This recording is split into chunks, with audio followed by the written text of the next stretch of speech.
हमारे देश में एक भी ऐसी कंपनी नहीं है कि जिन्होंने कॉमनवेल्थ गेम और ओलंपिक में कोई काम किया है। सभी टेंडर विदेशी कंपनियों को देने का षड्यंत्र था। इसके पीछे भ्रष्टाचार का पूरी योजना थी। पैसे ट्रांसफर किए गए, विदेशी बैंकों में गए, और दुर्भाग्य कि 75,000 लोगों को बैठने के लिए अगर नया स्टेडियम बनाना है तो 4 फीट अगर पकड़े तो 3 लाख हो गई, 1 लाख और कॉरिडोर के लिए 5 लाख स्क्वायर फीट का 5 स्टार होटल अगर बनाना है तो 100 करोड़ में बन सकता है। और इन्होंने पुराने 75,000 सीट स्टेडियम को, जवाहरलाल नेहरू स्टेडियम को बनाने के लिए 980 करोड़ रुपए खर्च है। 980, जो काम 100 करोड़ के रूप अंदर होना चाहिए उसके ऊपर 980। अरुण जी बैठे, क्रिकेट कंट्रोल बोर्ड ने कितने स्टेडियम बनाए, कितने कैपेसिटी, कितने कॉस्ट में बनाए। नागपुर का स्टेडियम, इंदौर का स्टेडियम, हमारे युवा मोर्चा के अध्यक्ष अनुराग ठाकुर जी ने धर्मशाला में बनाया हुआ स्टेडियम कितने में बनाए? 40 और 45 करोड़ में स्टेडियम बने, 80 करोड़ में स्टेडियम बने। अरुण जी ने दिल्ली के फिरोज शाह कोटला का जो काम किया कितने रुपए में हुआ? एयर कंडीशनिंग किया हुआ। और ये जवाहरलाल नेहरू स्टेडियम पर 980 करोड़ रुपए खर्च। और जो फैब्रिक था वो अमेरिका से लाया, सिलाया मेक्सिको में, नटबोल्ट लाए स्विट्जरलैंड से, रोप लाई जर्मनी से, सामान लाया हवाई जहाज से, आर्किटेक्ट ऑस्ट्रेलियन, कंसल्टेंट ऑस्ट्रेलियन, और संडास पर टाइल्स चिपकाने के लिए भी जो कामगार थे वो ऑस्ट्रेलियन लाए। क्या हिंदुस्तान में संडास पर टाइल्स चिपकाने के लायक लोग नहीं है? ये नियोजित षड्यंत्र था और 70,000 करोड़ की बर्बादी हुई। हम लगातार कॉमनवेल्थ गेम निकालने पर ऐसी स्थिति है कि एक निकालो तो उससे बड़ा दूसरा निकलता है, उससे बात करो तो तीसरा बड़ा निकलता है। अब एक रोज कुछ तो नया आता है।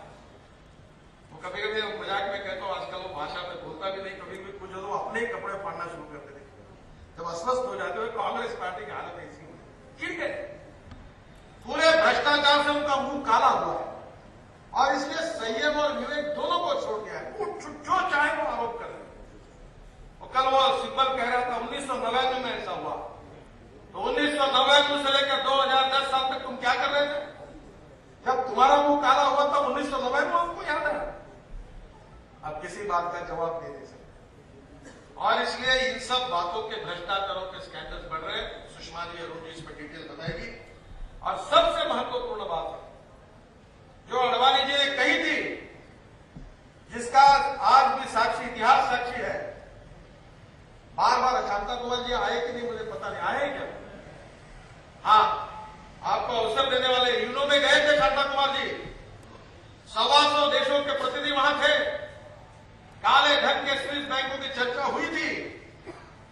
अब क्या भूमिका ली? 100 दिन में हम लिस्ट लाएंगे, देंगे, जाहिर करेंगे, प्रधानमंत्री ने कहा था। पर क्यों नहीं हुआ? इसलिए नहीं हुआ कि इसके पीछे बोफोर्स कांड में विन चड्डा का अकाउंट इनकम टैक्स ट्रिब्यूनल के सामने आया। तब उसके फॉरेन अकाउंट में जो पैसे जमा हुए थे, उसने कहा कि ये तो फॉरेन अकाउंट में इसका इनकम टैक्स हम नहीं देंगे। तब पता चला कि इसका 41 करोड़ का चेक कॉर्पोरेशन को दिया गया है। और ये वही कॉर्पोरेशन है कि जिसको राजीव और सोनिया गांधी के घर में खुला एक्सेस था। वहां के ड्राइवर का बयान है कि कितने बार कॉर्पोरेशन इनके घर में आया है।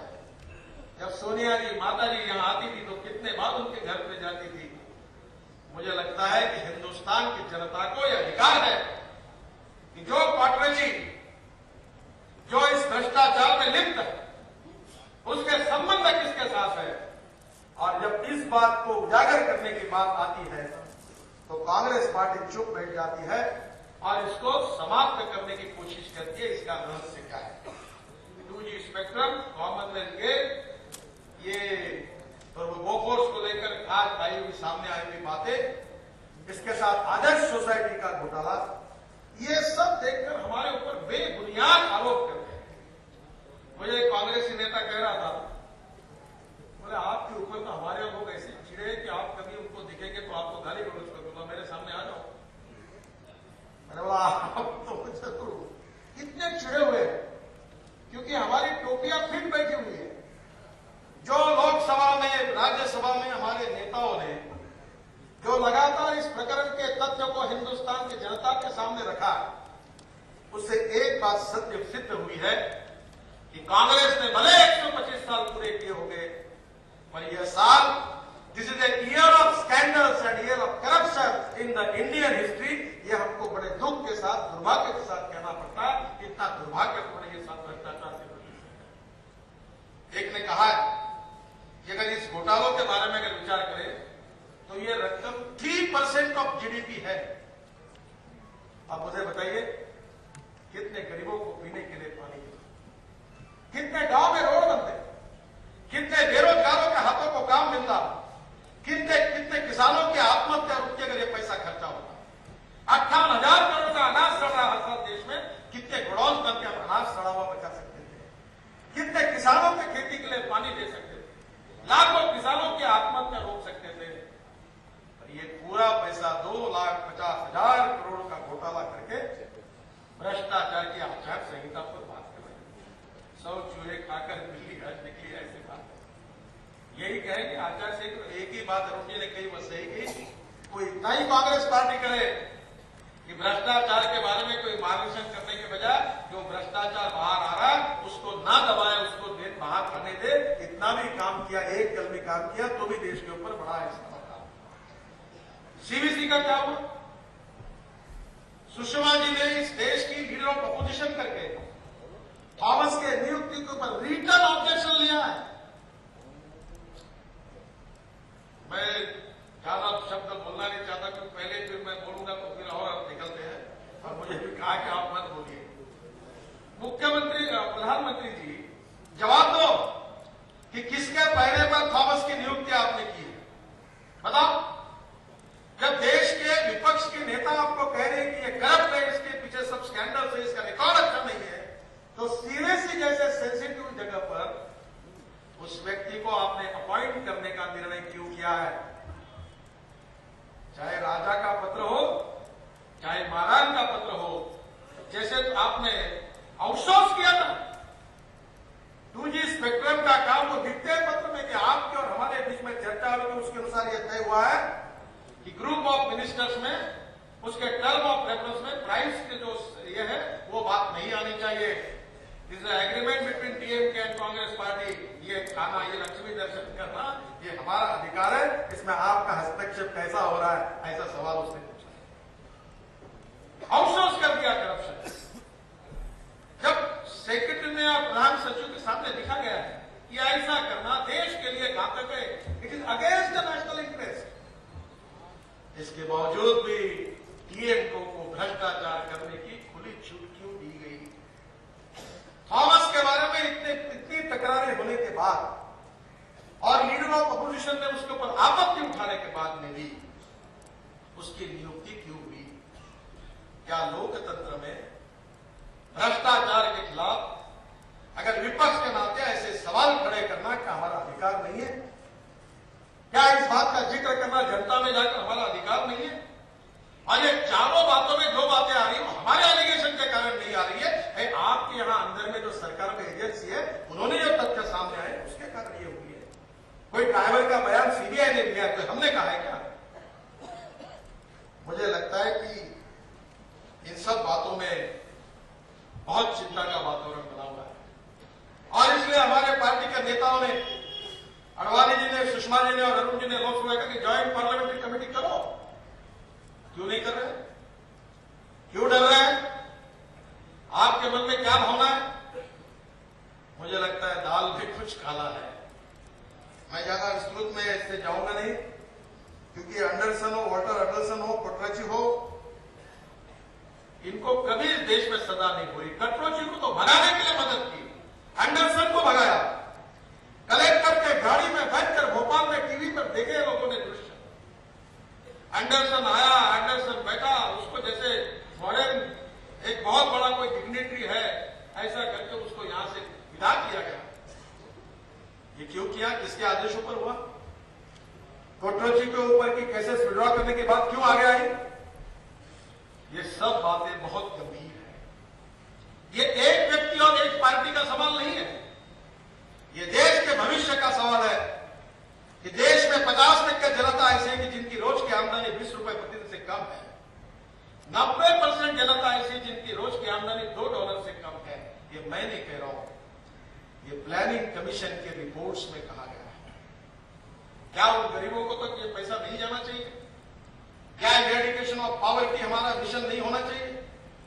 क्या एम्प्लॉयमेंट पोटेंशियल बढ़ाना हमारा उद्देश्य नहीं होना चाहिए? धनवान और गरीबों के बीच में जो रेखा बढ़ रही है उसको कम करना, ये हमारा काम नहीं होना चाहिए? मुझे लगता है ये डकैत दरोडेखोर जैसे लूटते हैं, लुटेरे हैं, वैसे कांग्रेस पार्टी और उनके सभी लोग देश को लूट रहे हैं। मैंने कहा था कि ये भ्रष्टाचार की बारात में भले भ्रष्टाचार का दूल्हा ये राजा हो, पर इस बारात में भ्रष्टाचारी कांग्रेसी दलाल के रूप में और भ्रष्टाचारी के रूप में भ्रष्टाचार की बारात में शामिल है। और मुझे लगता है कि इन सब बातों को जनता तक पहुंचाना हमारा काम है। अटल जी ने, अडवाणी जी ने और अरुण जी और सुषमा जी ने ये ऐलान किया कि जब पार्लियामेंट के हमने बार बार कोशिश करने के बाद अगर आप जेपीसी की मांग को मान्य नहीं करते तो हम जनता की अदालत में ये लड़ाई लड़ेंगे। और इसलिए एनडीए की ओर से एक महासंग्राम इस भ्रष्टाचार के खिलाफ हमने शुरू किया है। और मेरा आप सबसे अनुरोध है कि जिसकी डिटेल चर्चाएं होगी और निश्चित रूप से हम सबको मिलकर इस विषय को गांव के एक एक व्यक्ति तक प्रभावी रूप से पहुंचाना, ये काम करना है। मैंने कहा है कि भ्रष्टाचार के सभी विषयों पर हम सीढ़ी तैयार करें ताकि हमारे कार्यकर्ताओं को बहुत ही सिंपल भाषा में ये बात समझ में आए। कश्मीर के विषय पर हम फिल्म तैयार कर रहे हैं। लगातार ये सब समस्याएं क्यों है? ये भूखमरी, बेरोजगारी, महंगाई, ये हमारी अंतर्गत और बाह्य सुरक्षा के सवाल, ये विदेशी घुसखोरी, ये भ्रष्टाचार, क्या कारण है इसका? इसका संबंध किसी व्यक्ति की जात, पंथ, धर्म और भाषा से नहीं है। This is only related with the Congress party.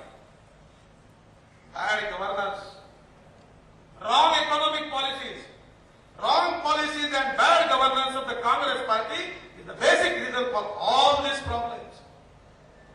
ये कांग्रेस समस्या का मूल है। जब तक कांग्रेस है तब तक भ्रष्टाचार होगा, जब तक कांग्रेस है तब तक विदेशी घुसखोर आते रहेंगे, जब तक कांग्रेस है तब तक इन्फ्लेशन बढ़ता रहेगा, जब तक कांग्रेस है तब तक देश को लूटने का काम शुरू रहेगा। और इसलिए हमको एक ही आत्मविश्वास हिंदुस्तान की जनता में निर्माण करना है कि इस समस्याओं से दूर करके भविष्य के हिंदुस्तान को निर्माण करने की क्षमता, ताकत किसी राजनीतिक पार्टी में है जो ये कहती है कि कंट्री फर्स्ट, बाद में पार्टी, उसके बाद में मैं। पूरा राष्ट्र के लिए अपने जीवन को समर्पित करने वाले लाखों कार्यकर्ताओं की ताकत ये भारतीय जनता पार्टी की शक्ति है। हम इस स्थिति को बदलना चाहते हैं। हम देश के भविष्य को निर्माण करना चाहते हैं। सुखी, समृद्ध, संपन्न हिंदुस्तान, भय, भूख और आतंक से मुक्त, सोशो इकोनॉमिक इक्वालिटी, किसी के साथ अन्याय नहीं होगा, न्याय का शासन होगा और 21वीं सदी का इस सामर्थ्यशाली हिंदुस्तान को निर्माण करना, यही भारतीय जनता पार्टी का मिशन है। मुझे लगता है कि हम सबको इतना किसी तरीका से विचार करना होगा। दूसरे पर टीका करना बहुत आसान है और इसलिए मैं हमारे शासन में रहे हुए सभी कार्यकर्ताओं को, मंत्रियों को, मुख्यमंत्रियों को नम्रतापूर्वक अनुरोध कर रहा हूं। आज छोटी सी भी बात जब होती है तो हमारे अडवाणी जैसे नेताओं के बारे में उसके कारण अश्रु आते हैं। हमने आज तक हमारी पार्टी को, हमारी विरासत को, हमारी संस्कृति को, हमारी प्रतिमा को बड़े अच्छे तरीके से हमारी प्रतिमा को निर्माण किया है।